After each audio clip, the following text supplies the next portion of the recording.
So before I get into this very necessary and important subject matter, I want to extend my love and gratitude to those of you who have sent me messages, and those of you who have liked, shared, subscribed to all of my videos. Also, as I said in the last one, I was finally able to change the handle name. So that's another thing that I just wanted to point out. Okay.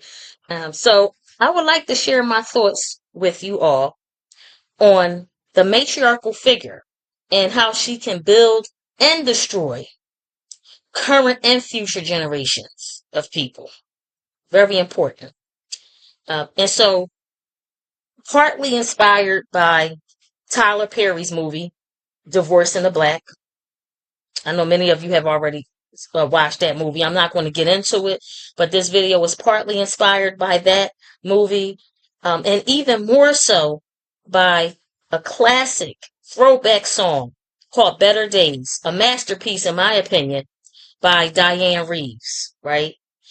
This song is basically paying homage to the beauty and the wisdom of the matriarch, of the matriarchal figure, the beauty, wisdom, and power of the matriarch, and how her presence has such an eternal impact on us and generations after us, right? And also the transformational effect that it has on us. The women in my family used to play this song all the time, on repeat, even, right?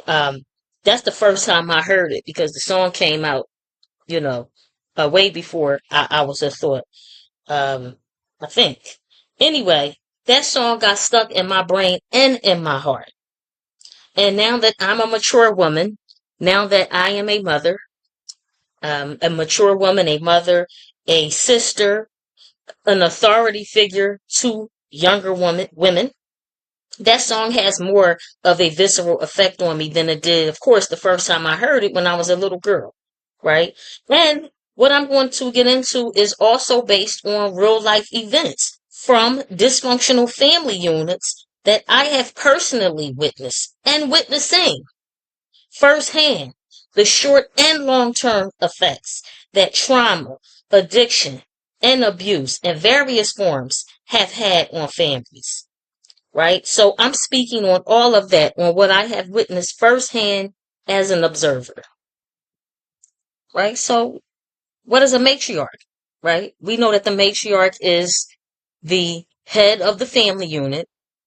She is the governing force, right, of that family unit, laying down the rules and laying down the groundwork, um, making crucial decisions for the family. I mean, basically, her word is law. Pay attention to that. That's very important. The matriarch's word is law in the family unit. She's seen and respected as the authority figure in the household. She's also seen and respected as a pillar of wisdom and strength, right? Family members of all ages seek out her advice on all types of life matters: childbirth, parenting, illnesses, relationships, career advice, anything that you can think of, all of the life stuff that us as human beings experience on our journey here on earth.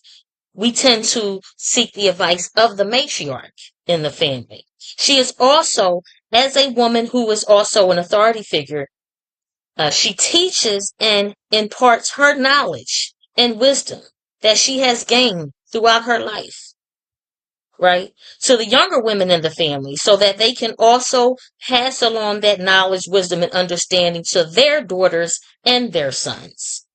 Okay? But here is where it gets murky at when we speak about the matriarch. When the matriarch is out of balance, when she is out of order, when she has not done any inner work, any healing work, when she has not or refuses to heal any trauma that she has stored within, childhood trauma, most importantly, right?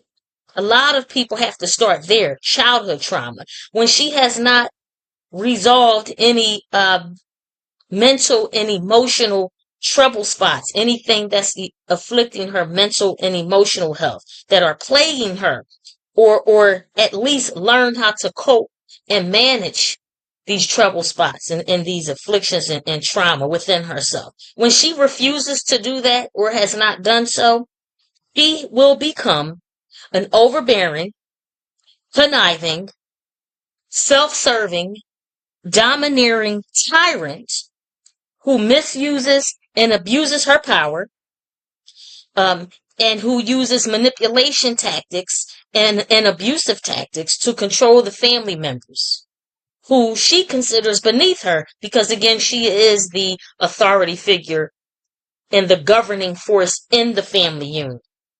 Right. And she does these things to also control the narrative of the family unit.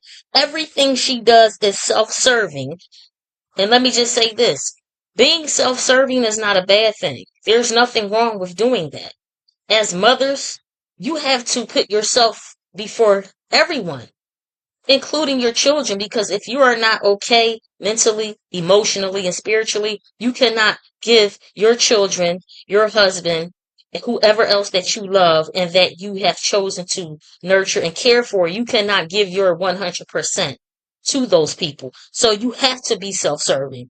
But in this case, when I'm speaking on the out of balance, out of her mind, out of order matriarch, everything that she does is self-serving in a way that destroys, not build, but destroys. Okay? There's a saying in Black American culture that mothers love their sons and raise their daughters. I know y'all have heard that. I know y'all have. And unfortunately, this sentiment, it holds true for many women and many families over many generations. I know it has. And I'm also certain that this saying and this sentiment resonates with women from different backgrounds, regardless of race, nationality, and ethnicity. I know it does. Even if women don't want to disclose that or admit it, I know that that's what it is. There have been far too many women who are unafraid to speak up and out about these things as they are doing inner child work and shadow work. That always comes up. You know, like I said before, I'm an avid reader. I'm an avid researcher. I study a lot. And so I have discovered that a lot of women who have chosen to do inner work and shadow work, and therapy and all of that good stuff, that is one of the main things that comes up. That is one of their main gripes. So the sons are viewed and treated as the golden child or the golden children, right?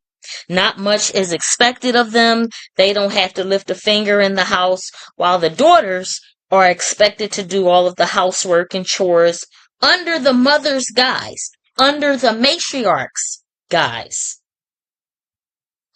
of preparing them for life.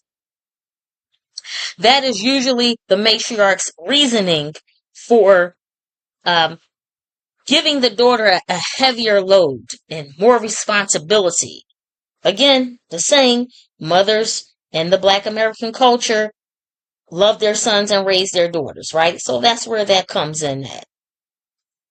There's even accounts from women lamenting how they were even expected to play the role of a husband to their mothers, as far as offering emotional support and financial support, etc., both of which are not expected as much from the sons, from the male family members. Okay, these are women's true accounts. You can't discount someone's real life experiences. They are offering anecdotal evidence. You can't say just because it hasn't happened to you in your family, you can't say that it's not true because it has happened in other women's families, right? Just want to throw that out there as a quick sidebar.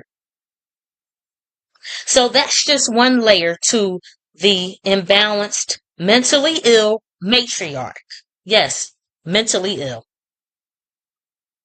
With that in mind, think about the matriarchs who condone, encourage, and gatekeep predatory behavior from their sons and other male family members towards the girls and the women in the family and toward other men. Think about that. Matriarchs who condone, encourage, and gatekeep predatory, violent, savage behavior from their sons and other male family members towards the girls and women and other males in the family. And again, the matriarch's word is law, meaning it's not up for debate. It cannot be debated. It cannot be disputed. It is law. Right? And see, it's that boys will be boys ideology. I know that y'all heard that. Oh, boys will be boys. Don't take their behavior too seriously. Boys will be boys. Meanwhile, they're there terrorizing, victimizing the girls and the women in the family and other males in the family. So that is that boys will be boys ideology that a lot of matriarchs hold and have indoctrinated their daughters with, or at least attempted to, right? It comes off as innocent and playful, but the girls and the women in the family systems, they would say otherwise. If you were to sit down and speak with them, they would say otherwise. Guarantee. Guarantee they would say otherwise. A lot of women have justified gripes about their brothers and other male family members receiving better treatment from the matriarch. But that's not even the full extent of it. Right? Listen, that's not even the full extent of it. Because the matriarch is stunting. She's stunting her son's growth and limiting his idea of what a man is, as well as setting him up for failure and disaster in life. So I understand women's gripes about that. And it appears that the sons and the other male family members are being treated better. But again, the matriarch who is out of balance, who is out of her mind, who has refused to do inner work, who does not want to confront herself, who keeps walking past that mirror that her children are holding up to her, right? She doesn't understand that while she is, it appears that she's treating the son better, she's setting the son up for failure. She's working against him, right? And the male family members, they don't see it that way, of course, while they're young, right? So she's setting him up for failure and disaster in life. And then, people will say, well, what about the fathers? Don't they have to do something? What about them? Yes, of course. Of course. But here's the thing. Whether the father is playing his role in the house or not, that healthy, healed, matriarchal essence, her perspectives on life, her knowledge and wisdom just from living, from trial and error, all of her experiences in life, those are crucial for her sons as well, for her sons and her male family members, just as they are to the daughters. So it doesn't matter if the father is in the home or not, right? Of course, the father, yes, well, shouldn't he have to do something? Of course, And also, of course, people will turn out to be and do whatever they want to be and do in life. But the father is not the only one laying the foundation. Remember that. At least he shouldn't be. Another saying that women, we're the first teachers. And that's true. We are children's first teachers. So the father should not be the only one in the family unit, in the family system, laying the foundation for the children, for their offspring. Okay? So when matriarchal authority figures lead from an imbalanced, destructive, disorderly place, what she is doing is sending mixed messages that are harmful to both her sons and her daughters. That's what she doesn't get. Again, she's not healed. She refuses to do that. All she's doing, I'm talking about matriarchal figures, matriarchal authority figures from hell who refuse to do inner work. She is not realizing that she is sending mixed messages that are harmful to both her sons and her daughters. And in most cases, right, what they have failed to teach and instill, this goes for everybody. What you fail to teach and instill in a child from birth up until they are around 7 years old. Very important, from birth to 7 years old. What you fail to teach and instill in that child during that time frame will show up in their ways of being, in their behavior, in their teenage years and beyond. I have witnessed it, and I am witnessing it now, just being an observer of human behavior, because I am a student of human behavior. I study it. So people think they're being slick, not parenting properly, or not learning and seeking out ways to parent properly, right? While they're children from birth to 7 years old. Very pivotal time frame there. Very important. What you fail to do during that time frame is going to show up during their teenage years, right? When they start exerting their autonomy and their independence, you are going to see the lack of parenting skills during their teenage years and beyond. It happens every day. It happens every day. I have witnessed matriarchs, right? Matriarchs from hell, literally destroy the lives of all of their children, their sons, daughters, grandchildren, and great-grandchildren, some of whom have been unalived because of the destructive ways of the matriarchs in the family. One more time. Some of whom have been unalived because of the destructive ways of the matriarchs in the family. Starting with something as what we would consider innocuous and unharmful as gossip and emotional tirades over family matters that could have been resolved in a mature, rational way. But again, because the matriarch's word is law, and because she is the governing force, because she is operating from an unhealed, unhealthy, imbalanced, mentally ill place, she has the capability to literally destroy, send people to their graves because of her destructive, chaotic, disorderly ways. She has the capability to destroy any and everything around her. The unhealed, out of balance, out of her mind, mentally ill matriarch literally has cultivated an environment of sheer dysfunction and disorder, trauma, abuse, all of the above, addiction that is passed down through generations, right? Where she has given birth to generations of dysfunctional males and females, right? I know a family system like this. They are literally like the inbred, degenerate families from the Appalachian Mountains of West Virginia. It's funny, but it's not. It's funny, but it is not. And see, in family systems like this, you will have one or two family members, siblings, that will actively and consciously separate themselves from the rest of the family members, separate themselves from the pack, and never look back, right? They do not want anything to do with these people because the matriarch and her offspring, right, who have become her minions, her slaves of sorts, her adult children and their children, they have become like a cancer to the whole family unit that keeps on spreading.